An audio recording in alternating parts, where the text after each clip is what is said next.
है। आज एकादशी है।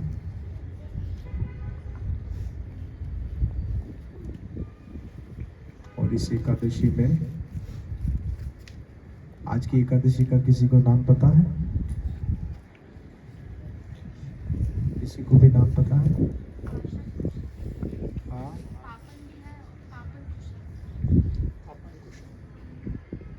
पापानकुशा। इसमें दो वर्ड है, पाप और अंकुशा। अंकुश कहते हैं हाथी के ऊपर जो बैठा हुआ व्यक्ति होता है, उसके पास एक औजार होता है जो हाथी को चुभाता है तो हाथी उससे कंट्रोल होता है। उसे कहाँ मुड़ना है, कहाँ रुकना है, अगर वो नहीं मानता है तो उसके पास एक अंकुश होता है, उससे वो उसे कंट्रोल करता है। ये एकादशी का नाम है पाप अंकुशा, पापानकुशा। पाप पर अंकुश लगाने की, अगर कोई एकादशी का पालन करता है उसके पापों पर अंकुश लग जाता है, ब्रेक लगता है। तो एकादशी भगवान को बहुत प्रिय है। सारे शास्त्रों में, पुराणों में, अलग अलग पुराणों में एकादशी व्रत के बारे में ही ज़्यादा चर्चा की गई है। दूसरा, कोई व्रत करे न करे, एकादशी का व्रत करना बहुत ही अहम माना गया है। तो आज एकादशी है और हमें अवसर मिला है कि भगवान के विषय में कुछ हम श्रवण कर सकें। तो भगवद गीता का एक श्लोक पढ़ेंगे, तीसरे अध्याय का श्लोक नंबर 16 आप लोग मेरे पीछे दोहरा सकते हैं। एवं प्रवर्तितां चक्रम, एवं प्रवर्तितां चक्रम, नानुव्रताय तिहायः, नानुव्रताय तिहायया, अघायुरिन्द्रिया रामो, अघायुरिन्द्रिया रामो, मोघं पार्थ सजीवति, मोघं पार्थ सजीवति। एवं प्रवर्तितां चक्रम, नानुवर्ताय तिहायः,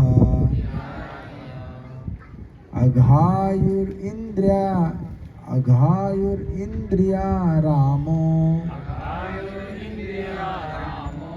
मोघं पार्थ सजीवति। तर्जुमा। हे प्रिय अर्जुन, जो मानव जीवन में इस प्रकार वेदों द्वारा स्थापित यज्ञ चक्र का इस तरह वेदों द्वारा स्थापित यज्ञ चक्र का पालन नहीं करता, वो निश्चय ही पापमय जीवन व्यतीत करता है। ऐसा व्यक्ति केवल इंद्रियों की तुष्टि के लिए व्यर्थ ही जीवित रहता है। बहुत ही अच्छा श्लोक है, ध्यानपूर्वक सुनिएगा। अपने फोन को साइलेंट मोड पर कर लीजिए ताकि क्लास में डिस्टरबेंस ना हो।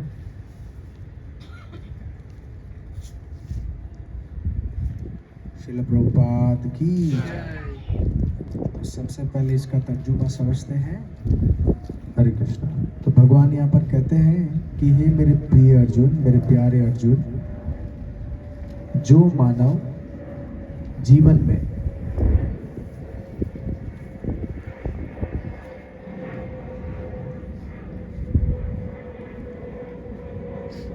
वेदों के द्वारा स्थापित यज्ञ चक्र का पालन नहीं करता। वेदों में जो स्थापित किया गया है, वेदों में जो बताया गया है, या वेदों में जो डिसाइड किया गया है,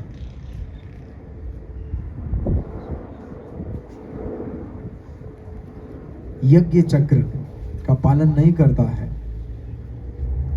वो डेफिनेटली, निश्चय ही का मतलब है वो जरूर ही पापमय जीवन गुजारेगा।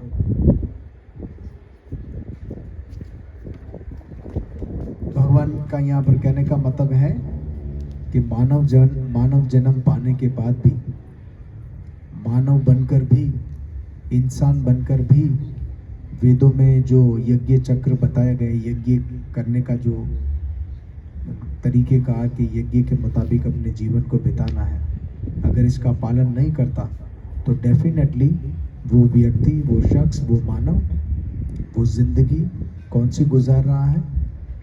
वो पाप वाली जिंदगी गुजार। दो ऑप्शन है, एक है यज्ञ चक्र के मुताबिक जिंदगी गुजारना, वेदों में जो बताया गया है रूल्स रेगुलेशन, उसे यज्ञ चक्र कहा जाता है। वेदों के कहे पर जीवन गुजारने को यज्ञ ही कहा जाता है कि उसका जीवन यज्ञ है। यहाँ पर यज्ञ चक्र का मतलब वो नहीं है कि आग जलाकर स्वाहा स्वाहा करे तो वही यज्ञ है।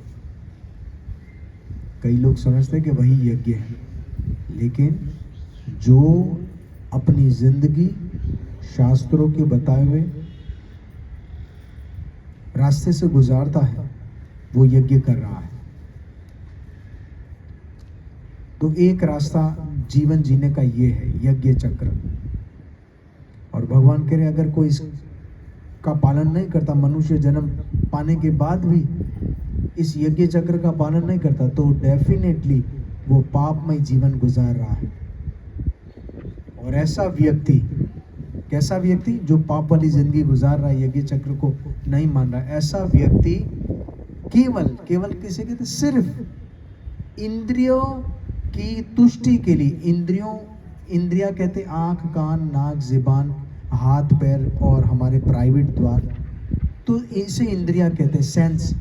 वो सेंस की तुष्टि के लिए, इंद्रियों की सेटिस्फैक्शन के लिए व्यर्थ ही जीवित है। व्यर्थ किसे कहते हैं? फजूल, बेकार ही वो जिंदा है। क्या कह रहे हैं भगवान? कि जो मानव जन्म पाकर भी यज्ञ चक्र में स्थापित पालन नहीं करता, यज्ञ चक्र का पालन नहीं करता, वो डेफिनेटली पाप वाली जिंदगी गुजार रहा है। वो अपने इंद्रियों को सेटिस्फाई करने के लिए बेकार की जिंदगी गुजार रहा है। ये श्लोक है। प्रभुपाद जी इस श्लोक को समझाएंगे। श्रील प्रभुपाद की। देखिए इसमें क्या बारीकियां है, प्रभुपाद जी समझाते हैं। क्योंकि ये श्लोक तो समझ लीजिए कि 2.5 लाइन का है, लेकिन हमारी इतनी बुद्धि नहीं है कि हम भगवान की बातों को डायरेक्ट समझ लें। इसीलिए किसी शुद्ध भक्त के ज़रिए हमें खुलासे की ज़रूरत है, ताकि शुद्ध भक्त उसका सही मतलब हमें बता सके कि इस श्लोक में भगवान क्या कहना चाहते हैं। तो श्रील प्रभुपाद जी बताते हैं कि इस श्लोक में भगवान ने कठोर परिश्रम को और इंद्र तृप्ति का आनंद लो, इस सांसारिक विचारधारा का तिरस्कार किया है। तिरस्कार का मतलब है नकारा है। भगवान ने इस श्लोक में 2 चीज़ों को नकारा है कि ये नहीं करना है, या उसको भगवान ने ज़्यादा अच्छा नहीं माना। 2 चीज़ें कौन कौन सी?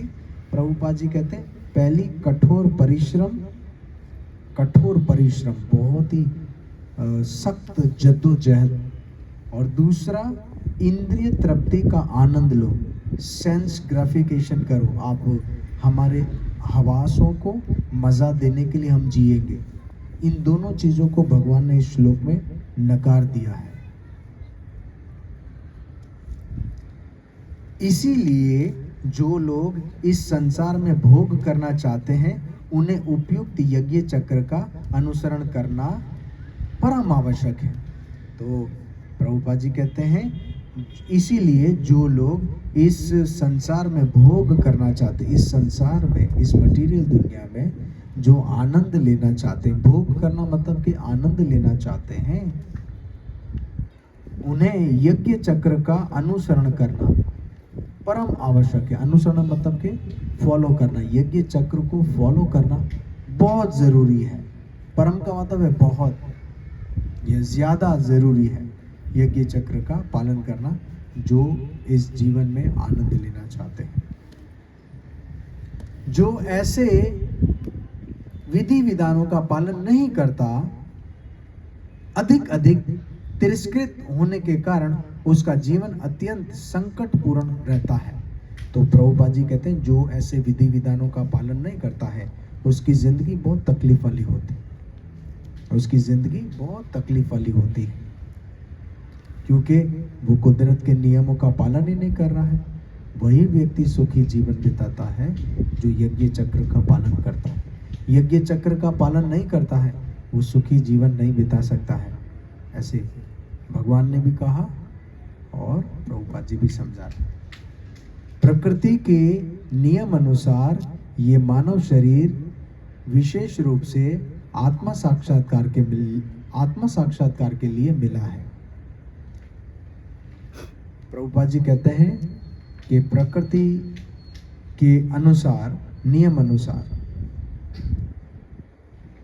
कुदरत के नियमों के मुताबिक ये जो हमें मानव जिस्म मिला है वो हमें आत्मा साक्षात्कार के लिए मिला है।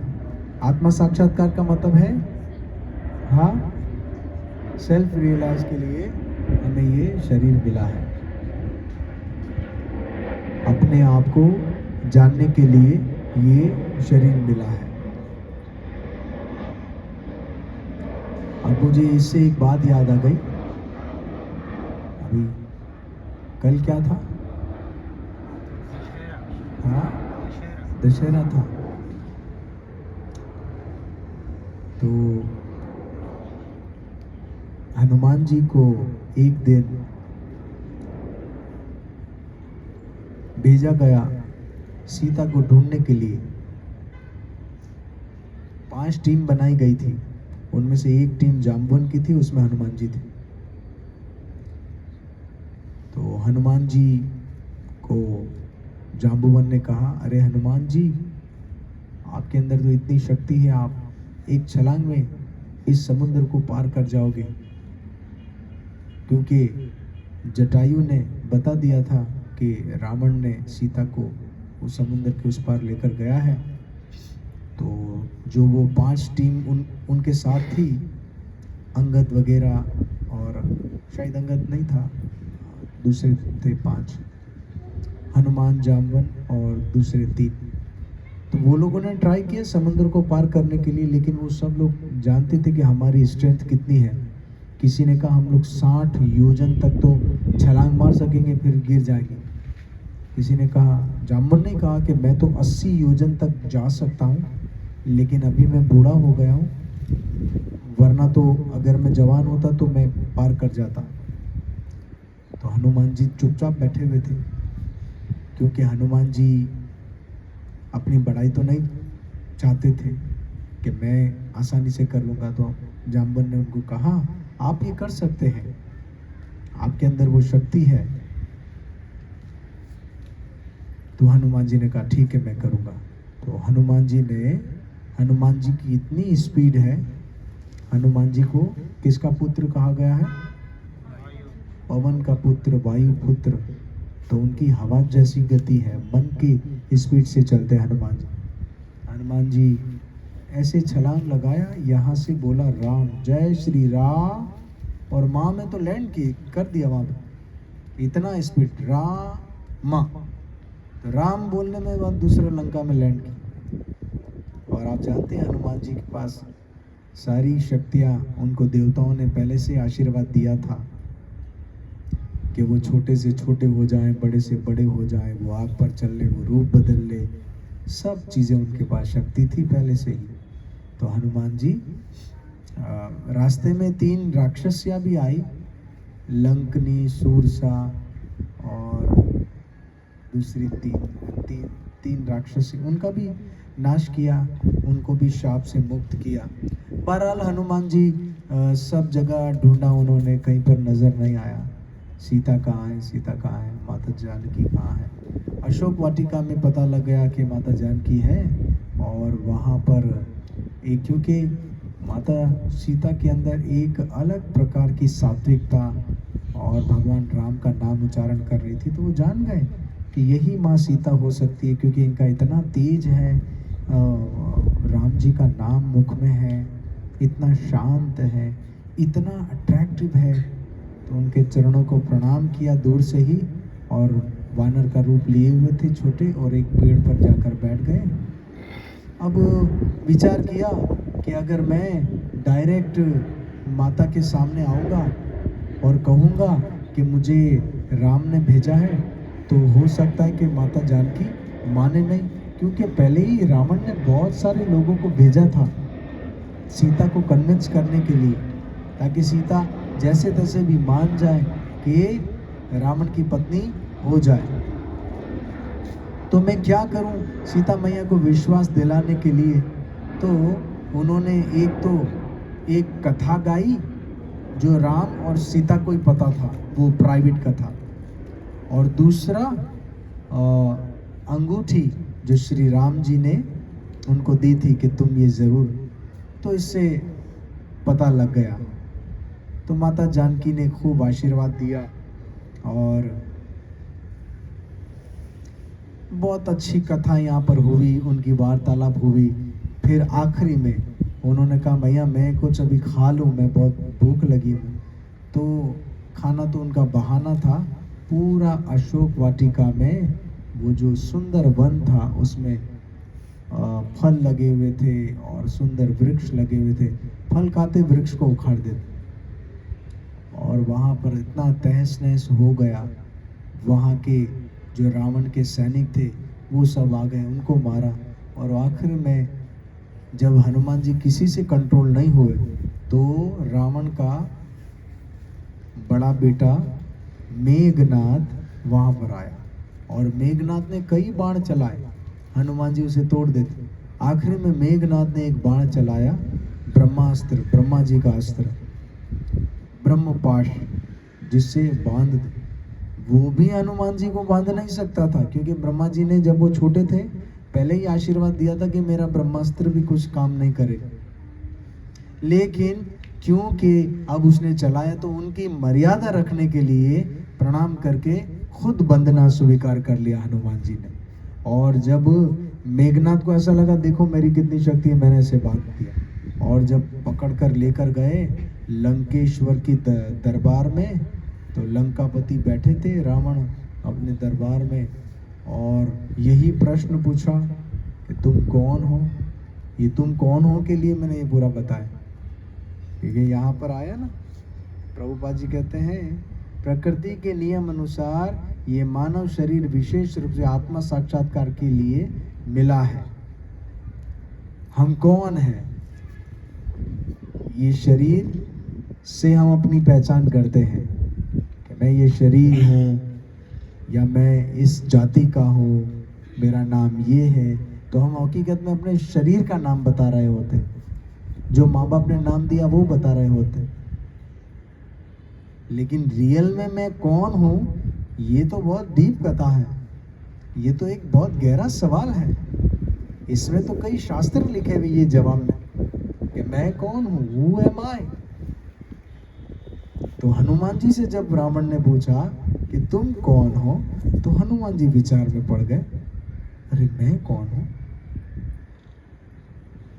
ये तो बड़ा गहरा सवाल पूछ लिया, मैं कौन हूँ। वहां पर जानते हैं वहां पर हनुमान जी ने क्या कहा? हनुमान जी ने ये नहीं कहा कि मैं केसरी नंदन, मैं पवन पुत्र, मैं सर्व शक्तिमान, ऐसा कोई परिचय नहीं दिया। हनुमान जी ने कहा, दासोहम दशरथ नंदनम, मैं दशरथ नंदन श्री राम का दासोहम। मैं क्या हूँ?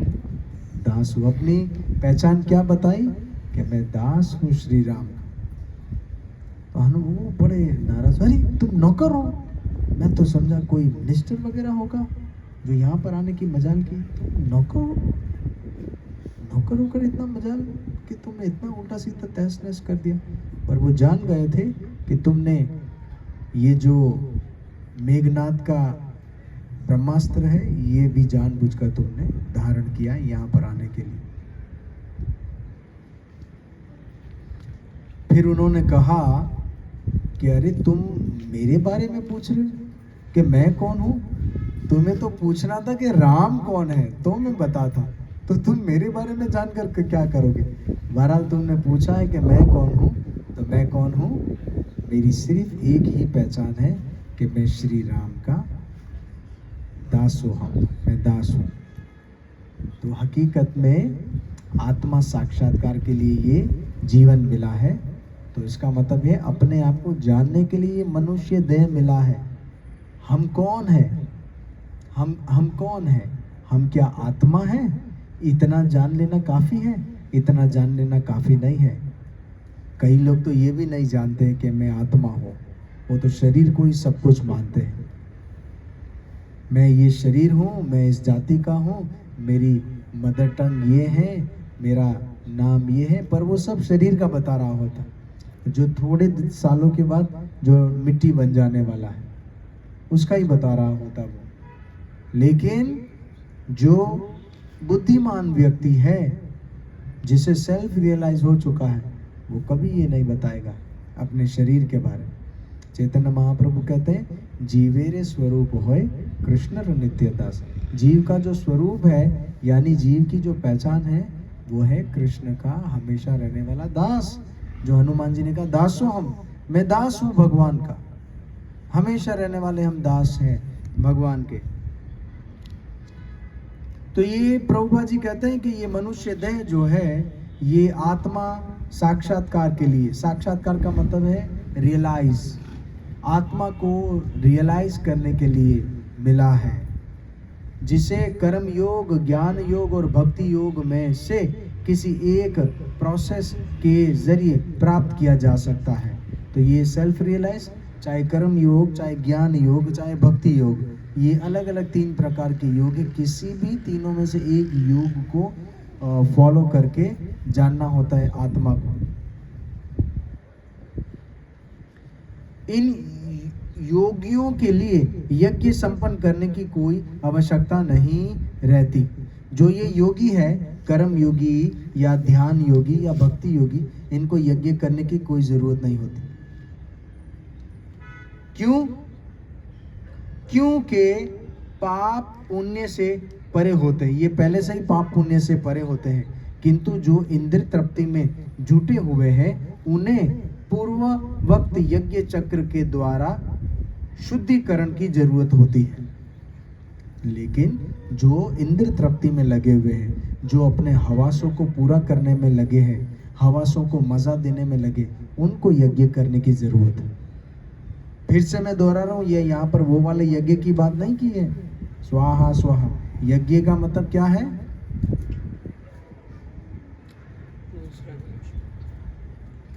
यज्ञ का मतलब है वेदों में बताए हुए रूल्स रेगुलेशन को फॉलो करना, ये यज्ञ है। वरना कोई कहे हाँ हम तो यज्ञ करते हैं, और सोमवार को या सत्यनारायण का पूर्णिमा आता है तब यज्ञ करते हैं, बहुत बड़ा यज्ञ करते हैं, इतनी बड़ी आग आती है, स्वाहा स्वाहा 40-50 बार करते हैं, यज्ञ करते हैं। ये वो वाला यज्ञ है नहीं। यज्ञ रियल यज्ञ है, वैदिक नियमों का पालन करना, यज्ञ चक्र है। तो जो कर्म योगी है, जो ध्यान योगी है, जो भक्ति योगी है, उनको यज्ञ करने की जरूरत नहीं है, क्योंकि वो तो पहले से ही पाप और पुण्य के चक्कर से मुक्त है। वो पाप और पुण्य वो लोगों ने छोड़ दिए हैं, वो तो पहले से ही सद्मार्ग में लगे हुए, तो उनको यज्ञ करने की जरूरत नहीं है। वो तो पहले से ही रूल्स पर चल रहे हैं।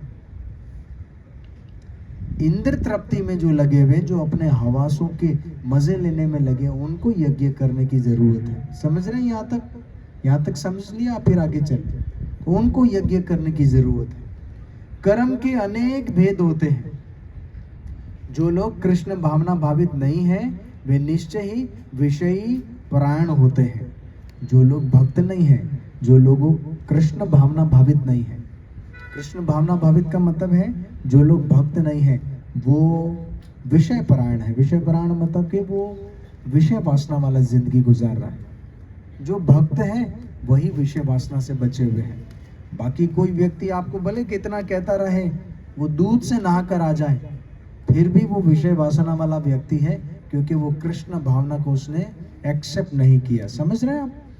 जो कृष्ण भावना को एक्सेप्ट नहीं किया है, वो व्यक्ति विषय वासना में लगा हुआ व्यक्ति है। इसीलिए उन्हें पुण्य कर्म करने की आवश्यकता होती है। इसीलिए उनको क्या करने की जरूरत है? पुण्य कर्म करने की। अब पुण्य कैसे? पुण्य का मतलब क्या है? रूल्स रेगुलेशन को फॉलो करना पुण्य है। यज्ञ पद्धति इस प्रकार सुनियोजित की है, विषयोन्मुख लोग विषयों के फल में फंसे बिना अपनी इच्छाओं की पूर्ति कर सकते हैं। तो प्रभुपाद जी कहते हैं कि ये जो यज्ञ पद्धति है, ये जो यज्ञ का प्रोसेस है, वो ऐसे सुनियोजित का मतलब है ऐसे डिजाइन किया गया है। सुनियोजित का मतलब है कि ये जो यज्ञ का जो प्रोसेस है, वो ऐसे डिजाइन किया गया है कि विषय उन्मुख लोग, जो विषय वासना में पड़े हुए लोग हैं, वो विषयों के फल में फंसे बिना अपनी इच्छाओं की पूर्ति कर सकते। तो ये ऐसे डिजाइन किया गया है, यज्ञ पद्धति, यज्ञ का रास्ता ऐसे डिजाइन किया गया है कि जिसकी आदत है विषय भोग करने की, कि इंद्र तृप्ति करने की, कि दुनिया में मजे लूटने की, अपने इंद्रियों को सुख देने की, तो वो इंद्रियों को सुख देते हुए वो इसके रिएक्शन में नहीं फंसेंगे। समझ रहे हैं? ये जो यज्ञ चक्र ऐसा बनाया है, ऐसा डिजाइन किया गया है कि जिसकी आदत लग गई है विषय वासना में पड़ने की, विषय भोग करने की, वो विषय भोग करे, लेकिन वो उसके रिएक्शन में नहीं फंसेगा। आमतौर पर कोई यज्ञ चक्र का पालन ना करे और विषय वासना में वो लगा रहे, उसके रिएक्शन की वजह से उसको कुत्ता बनना पड़ सकता है, उसको 84 लाख योनियों में, कोई भी योनि में, कोई भी बॉडी में उसको जाना पड़ सकता है, क्योंकि उसके कर्मों का रिएक्शन। लेकिन अगर यज्ञ चक्र का पालन करते हुए वो इंद्र तृप्ति करेगा, तो उसे रिएक्शन नहीं भुगतने पड़ेगा। संसार की संपन्नता हमारे प्रयासों पर नहीं, अपितु परमेश्वर की पृष्ठभूमि योजना पर निर्भर है, जिसे देवता संपादित करते हैं।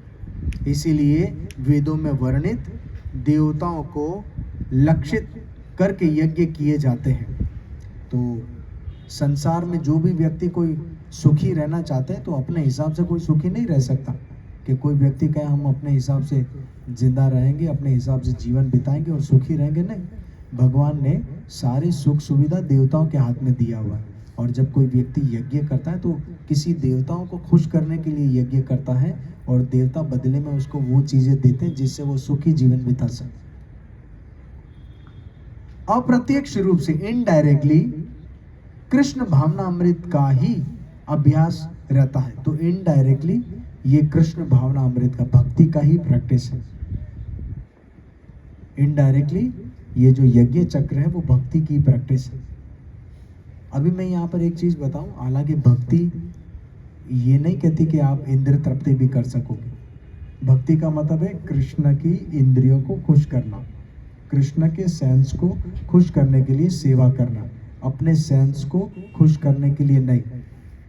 लेकिन जब ये जो बीच का रास्ता है यज्ञ चक्र, उसमें देवताओं को खुश करने के लिए कोई विधि विधान पालन किया जाता है, फिर हमारी इच्छा पूरी करने के लिए वो देवता हमारी ज़रूरत पूरी करते हैं, जो भी हमारी इच्छा होती।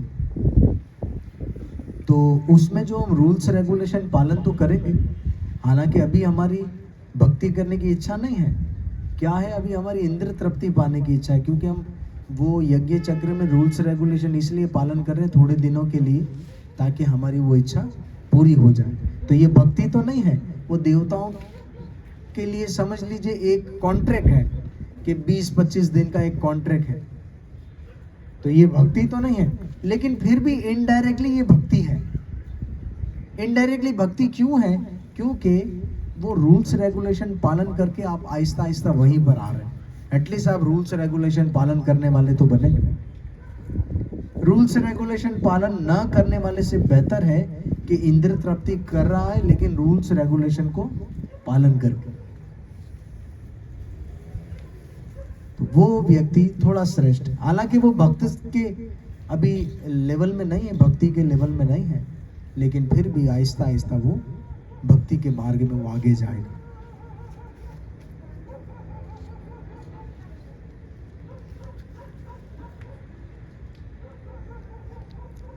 क्योंकि जब कोई इन यज्ञों में दक्षता प्राप्त कर लेता है तो वो अवश्य ही कृष्ण भावना भावित हो जाता है। देखिए प्रभुपाद जी यही कह रहे हैं कि जब वो इस तरह से यज्ञ में दक्षता मतलब कि काबिलियत हासिल कर लेता है, तब वो भक्त बन जाएगा। तब वो समझ लेगा कि अब मुझे कृष्ण की खुशी के लिए ही सब करना है। लेकिन उसके पहले अब वो अपनी खुशी के लिए रूल्स रेगुलेशन पालन कर रहा था, यज्ञ चक्र का पालन कर रहा था, तो ये भी बुरा नहीं बताएगा, ये भी ठीक है। वो व्यक्ति बहुत पापी है जो सिर्फ इंद्र तृप्ति के लिए बिना रूल्स रेगुलेशन के जो कार्य करते रहते हैं। लेकिन जो रूल्स रेगुलेशन को फॉलो करते हुए इंद्र तृप्ति करते हैं, वो कोई पाप नहीं है, बल्कि वो भक्ति में आगे बढ़ेगा। अब फॉर एग्जाम्पल, कोई स्त्री या कोई पुरुष बिना विवाह किए अनेक पुरुषों के साथ या पुरुष अनेक स्त्रियों के साथ संबंध रखता है, तो ये तो ठीक नहीं है, वो तो पापमय जीवन बिताएगा और उसका दंड उसे बहुत खतरनाक भुगतना पड़ेगा। लेकिन अगर वो प्रेम के जरिए या माता पिता की खुशी के जरिए वो किसी एक स्त्री से या एक स्त्री एक पुरुष से विवाह करता है या करती है और उसके साथ में इंद्रिय तृप्ति करती है या करता है, तो ये इंद्रिय तृप्ति, हालांकि इंद्रिय तृप्ति वहां पर भी है, यहाँ पर भी, लेकिन ये इंद्रिय तृप्ति आप जानते हैं उसे भक्ति में आगे बढ़ा सकती है, क्योंकि ये रूल्स रेगुलेशन के मुताबिक है। उसमें जो शास्त्रों में कहा गया है, एको नारी ब्रह्मचारी, विवाह करके उसने उस स्त्री का पाणी ग्रहण किया है, उसने आजीवन उसका साथ देने का वादा किया है, और उस स्त्री ने भी, तो ये अगर वो पालन करता है और इंद्र तृप्ति करता है, वो ब्रह्मचारी नहीं रहता, तो वो ये पालन करने से भी भगवान का भक्ति में आगे बढ़ेगा। क्यों? क्योंकि वो ये रूल को पालन कर रहा है।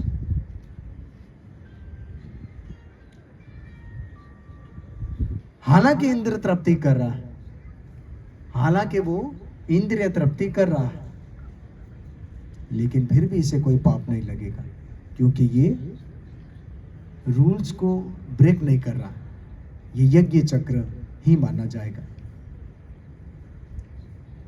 बिल्कुल इसी तरह अगर किसी को मांस खाना है, उसे बहुत मांस खाने की आदत है, लत लग गई है, तो शास्त्रों में कहा गया है ठीक है आप खाओ, मांस खाओ, लेकिन आप अमावस की रात को एक बिल्कुल काला कलर का बकरा हो और उसको देवी दुर्गा को, काली को अर्पण करो, उसकी बलि दो, और फिर बलि देने के पहले उसके कान में ये भी कहो कि आज मैं तुम्हें काट रहा हूँ, अगले जन्म में मैं बकरा बनूंगा, तुम भले मेरा बदला ले लेना, और फिर उसे आप खा सकते, आपको कोई पाप नहीं लगेगा। अगर इस रूल्स को फॉलो करते हुए पूरा काला बकरा होना चाहिए।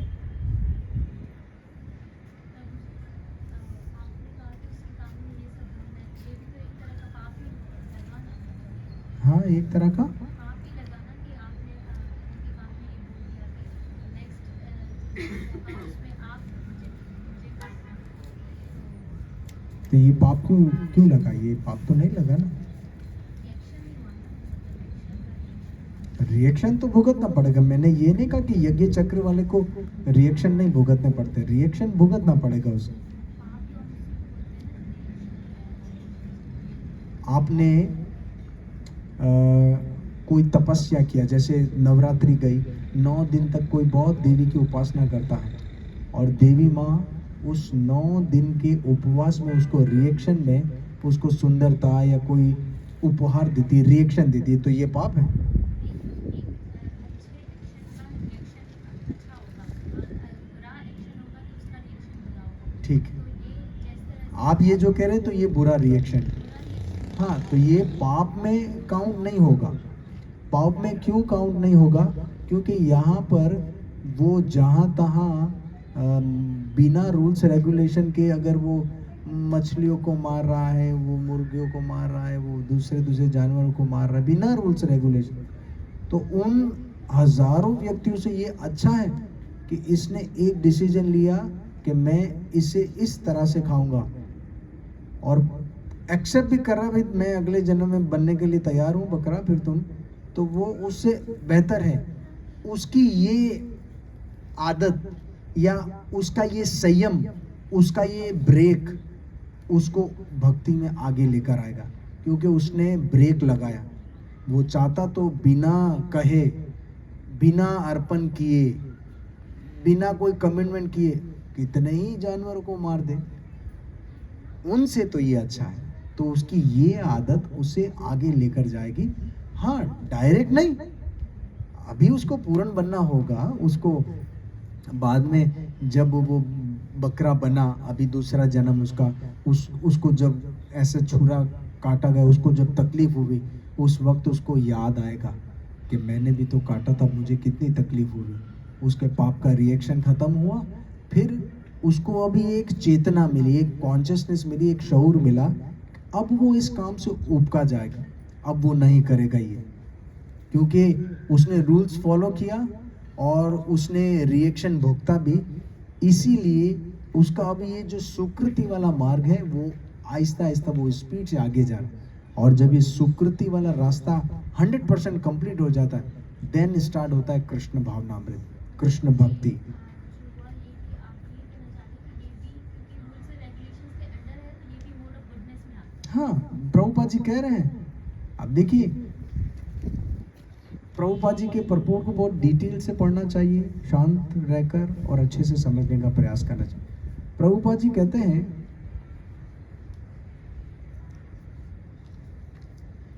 क्योंकि जब कोई इन यज्ञों में दक्षता प्राप्त कर लेता है तो वो अवश्य ही कृष्ण भावना भावित हो जाएगा। अभी हुआ नहीं है। जब इन यज्ञ चक्रों में दक्षता, दक्षता का मतलब है काबिलियत या पूर्णता जब प्राप्त कर लेगा, तब कृष्ण भावना उसकी शुरू होगी। अब इसके पहले क्या कहा? अप्रत्यक्ष रूप से वो कृष्ण भावना अमृत का ही अभ्यास कर रहा है। इनडायरेक्टली वो कृष्ण भावना के प्रोसेस को ही फॉलो कर रहा है, इनडायरेक्ट। अभी डायरेक्ट नहीं हुआ है, वो इनडायरेक्टली है। आहिस्ता आहिस्ता आहिस्ता आहिस्ता भगवान को ये आदत बड़ी अच्छी लग रही है। चलो, वो दूसरे मूर्खों से तो अच्छा है कि कम से कम उसको पता है कि मैं कल बकरा बनूंगा और मुझे ये काटेगा। अगर इतना बुद्धिमान हुआ कि ये इसीलिए बैंड लगाए हुए कि मैं नहीं करूं, अगर इतना बुद्धिमान हुआ और वो ये समझ ले, तो फिर तो बहुत अच्छा है। और अगर ये नहीं समझ पा रहा, अभी उसकी अकल इतना साथ नहीं दे रही है, थोड़ा सा ही समझ रहा, तो कोई बात नहीं है। ये अच्छा साइन है कि वो थोड़ा थोड़ा थोड़ा समझेगा। और जब उसकी कैपेसिटी इस सत्यता को समझने में और बढ़ेगी, तो वो कृष्ण भक्त बनेगा। फिर वो आनाकानी नहीं करेगा, ये ऐसा है, फलाना है, फिर ऐसा नहीं, अरे इतने सारे जानवर है, काटेंगे नहीं तो जानवर जानवर हो जाएंगे, इसीलिए इंसान को तो इजाज़त है, ऐसे उल्टी सीधी सवाल फिर वो नहीं करेगा। फिर वो बुद्धिमानी से सवाल करेगा और आंसर भी अच्छे से समझेगा। इसीलिए कहा गया है कभी कभी कि अश्रद्धालु लोगों को प्रचार नहीं करना चाहिए। अश्रद्धा, जिसकी श्रद्धा नहीं होती उसे प्रचार नहीं करना चाहिए। क्योंकि प्रचारक को देखना चाहिए सामने वाले की श्रद्धा कितनी है, वो कितनी बात समझ सकता है, नहीं समझ सकता, उतना ही बताना चाहिए। उसकी कैपेसिटी के हिसाब से, उसके दिमाग के हिसाब से। अब कोई नया व्यक्ति आए, आप उनको कहो नहीं नहीं माता जी आप 16 माला करना शुरू करो, वो करेगी नहीं। 16 माला कहाँ मुझसे होगी नहीं। आहिस्ता आहिस्ता पहले आप उनको कहें भाई 1 माला करें, 5 दिन बाद, 6 दिन बाद 2 माला करें, 10-15 दिन बाद 3 माला करें। आहिस्ता आहिस्ता आहिस्ता इंटरेस्ट डेवलप होगा, नाम जब डेवलप करें फिर वो पक्का रहेगा। आहिस्ता आहिस्ता आहिस्ता, इसी एक ही दिन में रूल्स रेगुलेशन सारे नहीं बता दिए जाते। कोई भी नए भक्त आते हैं यहाँ पर भी, अपने यहाँ पर भी, सब भक्तों को उनको पहले आने देना चाहिए। अब आप डायरेक्ट हो आप मांस खाते हो, आप कथा में नहीं हो बाहर भक्त, ऐसे तो नहीं। कोई भी आए ठीक है, आए आहिस्ता आहिस्ता भक्तों के संग में तो आया, तो वो उन हजारों से बहुत ही अच्छा है जो सत्संग में कभी नहीं आते। अब वो आया है, इसका मतलब कृष्ण की कृपा हुई है, दृष्टि गई है, तभी तो वो आया है। अब जब आया है तो ये सारी बातें उसको ऑटोमेटिकली पता चलेगी। आहिस्ता आहिस्ता आहिस्ता वो कृष्ण भावना शुरू हो गई है, लेकिन आहिस्ता आहिस्ता आहिस्ता आहिस्ता। बिल्कुल यहाँ पर प्रभुपाद जी आगे कहते हैं फिर, किंतु यदि ऐसे यज्ञ करने से कोई कृष्ण भावना भावित नहीं हो पाता तो इसे कोरी आचार संहिता समझना चाहिए। अब प्रभुपाद जी यहाँ पर एक दूसरी बात भी कह रहे हैं, इसे भी अच्छे से समझ लीजिए। अगर कोई व्यक्ति ऐसे सिर्फ रूल्स रेगुलेशन को फॉलो कर रहा है, ऐसे यज्ञ चक्र को फॉलो कर रहा है और वो कृष्ण भावना भावित नहीं हो पा रहा, तो इसका मतलब ये है, प्रभुपाद जी कह रहे हैं कोरी आचार संहिता पालन कर रहा है। वो कोरा कोरा बस यज्ञ चक्र पालन कर रहा है, क्योंकि यज्ञ चक्र का जो मकसद है पालन करवाने का, कृष्ण भावना अमृत तक पहुंचना। अगर वो कृष्ण भावना अमृत तक नहीं पहुंच पा रहा है तो भाई कोरा कोरा आप पालन कर रहे हो। एक श्लोक मुझे याद आ गया श्रीमद् भागवतम का, जिसमें कहा गया है, अक्सर ये श्लोक का मैं शुरू का वर्ड भूल जाता हूँ, वो थोड़ा याद कराइए मुझे। वो श्लोक है ना, विश्वक्सेन कथासु यनोत्पाद यदि रतिम श्रम एव हि केवलम। 3 लाइन तो मैंने कह दी, शुरू की लाइन बता दो।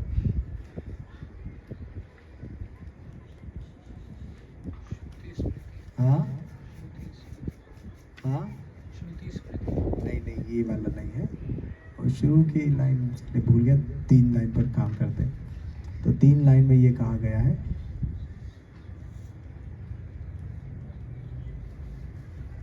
हाँ धर्मः से ये शुरू होता, धर्मः सुनिष्ठितः पुंसां विश्वक्सेन कथासुया नोत्पादयेद यदि रतिम श्रम एव हि केवलम। ये 4 लाइन।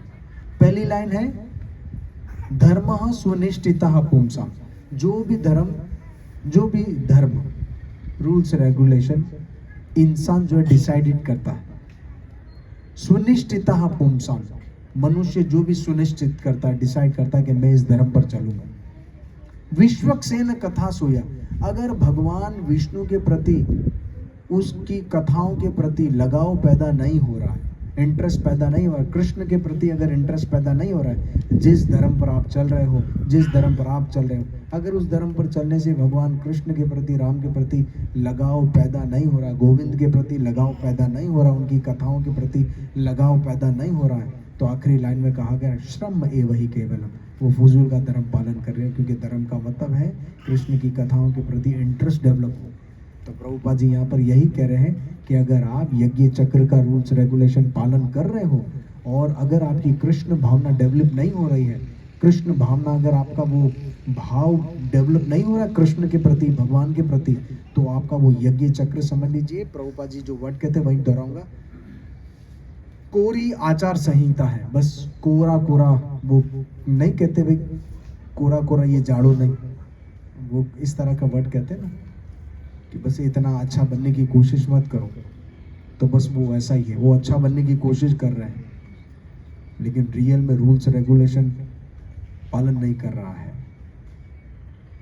इसीलिए मनुष्य को चाहिए कि वो आचार संहिता तक ही अपनी प्रगति को सीमित न करे, बल्कि उसे पार करके कृष्ण भावनामृत को प्राप्त करे।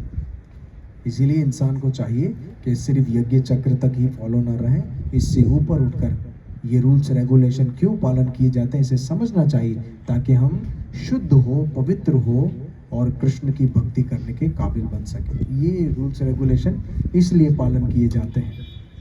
ये बातें है ना, इसीलिए जो भक्त बनते हैं ना वो बड़े उसकी बुद्धि बहुत डेवलप होती है, उस सब चीज़ों को समझ सकते हैं, तब वो भक्त बनते हैं। अदरवाइज बहुत नेरो माइंडेड या जो मतलब हमारी चीज़ें अच्छी है, मैं जो इस रास्ते पर चल रहा हूँ बहुत अच्छा है, दूसरे का मुझे सुनना ही नहीं है, वो कभी तरक्की कर नहीं सकता। अरे भाई आप सही चीज़ को देखें कि सही चीज़ क्या है। अगर सही चीज़ और ये बुद्धि, ऐसा ब्रेन मिलना कब कब कब मिल पाता है, ऐसा ब्रेन कब मिल पाता है जो सही चीज़ को एक्सेप्ट करे, जब उसके पुण्य उदय होते। जब पुण्य, इसीलिए कहा गया ठीक है अभी तुम नहीं एक्सेप्ट कर पा रहे, कोई बात नहीं, तुम मेरी माँ, तुम मेरे पिताजी, अब पुण्य करो। अभी उसको समझाओगे वो समझेगा है नहीं, नहीं जो मैं कर रहा हूँ वो सबसे अच्छा है, सबसे ऊंचा है। जैसे एक बच्चा कहे कि मेरे माँ बाप दुनिया के नंबर बेस्ट माँ बाप है, नंबर 1 माँ बाप है मेरे माँ बाप, तो क्या ये सही बात होगी? अगर मैं कहूँ कि मेरे माँ बाप दुनिया के बेस्ट माँ बाप हैं, एक नज़रिए से ये सही भी है, और एक नज़रिए से देखा जाए तो हो सकता है बेस्ट माँ बाप ना भी हो, बहुत सारी चीज़ें मुझे ना भी दी हो, उन्होंने अपनी हैसियत के मुताबिक मुझे पाला हो, और बहुत सारी चीज़ें मुझे ना भी दी हो, ऐसा है। वो बाद में समझ में आता है, लेकिन ये भी समझ में आ जाता है ठीक है जो भी था पर मेरे लिए बेस्ट था, क्योंकि उन्होंने अपना 100% दिया उन्होंने मेरे लिए, तो ये ठीक है सोच। लेकिन बाद में सोच मिच्योर होती है और समझ में आ जाता है वो सबसे दुनिया में बेस्ट माँ बाप नहीं थे, लेकिन मेरे लिए बेस्ट थे। अब मैं कहूँ नहीं, मेरे माँ बाप का अनाउंसमेंट कराओ, वर्ल्ड में प्रिंट आउट निकलवाओ, सब जगह वेबसाइट लगाओ, my parents number 1 parents in the world, तो वो तो फिर उसको कहेंगे प्रिंट आउट निकालो, ही इज अ मूर्ख नंबर 1। ऐसा नहीं है। तो ये जब मेच्योर बुद्धि होती है तब सही चीज समझने की क्षमता आती है। इसीलिए कहा जाता है पुण्य कर। तो पुण्य करते करते, रूल्स रेगुलेशन फॉलो करते करते करते करते जब ये पुण्य का घड़ा भरता है, तब उसको कृष्ण भावनामृत मिलती है कि अब तुम कृष्ण की भक्ति करने के योग्य हुए हो। फिर वो आनाकानी नहीं करता, मैं जिस धर्म पर हूँ वही सब अच्छा है, मैं फॉलो नहीं करूँगा कृष्ण भक्ति को, मैं यही फॉलो करता आ रहा हूँ, बचपन में मैं पैदा इधर हुआ हूँ तो यही करूँगा। उसकी बुद्धि फिर ऐसे विवाद में नहीं फंसेगी, फिर उसकी बुद्धि तो मेच्योर हो गई, उसको तो अब जैसे सिर्फ थोड़ी सी हवा लगेगी आग प्रकट हो जाएगी। उसने जन्म कहीं पर भी लिया हो, वो कुछ भी कर रहा हो, जैसे उसको कहीं से भक्तों का संग मिलेगा और पता चल जाएगा कृष्ण नाम, कृष्ण सेवा, कृष्ण ही सर्वश्रेष्ठ, उसे फौरन उसका जो पिछला पुण्य का घड़ा भर गया है वो फौरन उसको इस बात को समझने में हेल्प करेगा और एक्सेप्ट करने में हेल्प करेगा। वो फौरन ये सारी जो झंझटें, इसे उपाधियां से कहते हैं, उपाधियों को छोड़कर कृष्ण की सेवा को एक्सेप्ट करके आगे बढ़ेगा। पर ऐसी बुद्धि बनने के लिए भगवान कहते हैं गीता में कि बहुनाम जन्म नामन्ते, बहुत सारे जन्म लग जाते हैं, बहुत सारे जन्म लग जाते हैं ऐसी बुद्धि पाने के लिए कि वो ये समझ पाएंगे कृष्ण ही सब कुछ है, उनका ही भजन करना है। तो बहरहाल आज का टॉपिक क्या था, कोई बता सकता है? श्लोक क्या था? थोड़ा थोड़ा ट्राई कर सकते हैं, 100% ना बताएं तो 25% बताएं, कोई और 15% बताएं, इस तरह जो जो जितना याद है। इंद्रियों को काबू करना। बहुत अच्छा, इंद्रियों को काबू में करना, एक बात ये भी थी। रूल्स रेगुलेशन फॉलो करके कर रहे हैं तो भी बेस्ट, नहीं कर रहे हो तो काम की नहीं लाइन। हाँ हाँ, ये बात आपने अपने वर्ड्स में की, लेकिन भगवत गीता में भगवान ने कहा कि जो रूल्स रेगुलेशन फॉलो नहीं कर रहा है तो वो बेकार का जिंदा है व्यक्ति, काम की नहीं है लाइफ। आपने सही कहा, व्यर्थ ही जीवित है। राइट जी पे जो व्यक्ति वेद चक्र को पालन करता है वो सही जीवन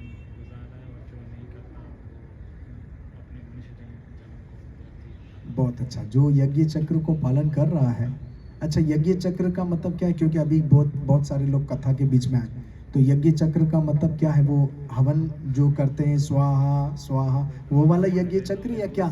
थोड़ा जोर से बोलिए। वेदों में जो रूल्स बताए गए हैं कि जो रूल्स रेगुलेशन बताए गए वो है यज्ञ चक्र। यज्ञ चक्र ये नहीं यज्ञ स्वाहा स्वाहा, पान भी खा रहे हैं, शराब भी पी रहे हैं, सब कर रहे हैं, बस आए कपड़े में पहन के स्नान करके स्वाहा स्वाहा यज्ञ चक्र करके आए, ये यज्ञ चक्र नहीं। यज्ञ चक्र का मतलब है वेदों में वर्णित, वेदों में बताए हुए रूल्स रेगुलेशन को फॉलो करना। फिर भले वो बंदा कभी यज्ञ में बैठा ही ना हो, वो यज्ञ कर रहा है, उसका रात दिन यज्ञ हो रहा है, क्योंकि वो लाइफ को डिसिप्लिन में बिता रहा है। कौन से डिसिप्लिन में? खुद के बनाए हुए डिसिप्लिन नहीं कि मैंने डिसिप्लिन बनाया है कि मैं बस इस दिन ही मांस खाता हूँ, बस एक कप ही ड्रिंक करता हूँ, मेरा डिसिप्लिन। ये डिसिप्लिन नहीं। डिसिप्लिन मतलब के जो सुप्रीम अथॉरिटी ने जो डिसाइड किया है, जो भगवान ने डिसाइड किया है, उसके डिसिप्लिन को फॉलो करना डिसिप्लिन कहा जाता है। अपने डिसिप्लिन कोई डिसिप्लिन नहीं। तो ये है यज्ञ चक्र को पालन करने वाला व्यक्ति हकीकत में मानव है, वरना तो मानव नहीं है, वो दानव है। हरे कृष्णा। तो इस विषय किसी का कोई प्रश्न है? फिर आगे चले, आगे की बात डिस्कस करेंगे जो जरूरी चीजें हैं। आप यहाँ गौतम, कोई सवाल है किसी का?